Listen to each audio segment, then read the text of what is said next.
So pretty much the solution or the cure or the healing thing when workplace mobbing is going on, in my opinion, is that the supervisors or the administrators put together a clear standard of acceptable social behavior as a guide, a code of conduct, a behavioral standard that is very specific, right?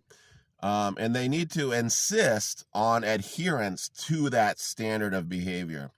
And what I mean by that is they don't just mention it once every 5 years and then update the book of guidelines, when it's time to get audited, but they actually make sure like that the staff are weekly checking in with how they're doing according to that standard.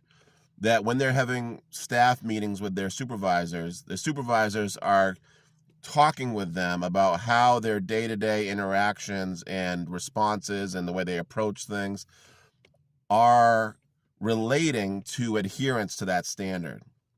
And the supervisors could do it in a way that's non-judgmental, right? In the sense you're still going to be discerning and know the difference between what is aligned with the standard and what is out of alignment with the standards.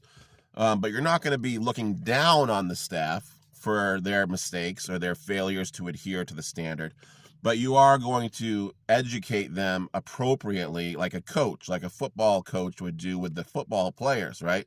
The football coach isn't going to give them a hard time other than it might be giving them a hard time, but it's for a good reason, right? It's like a loving gesture.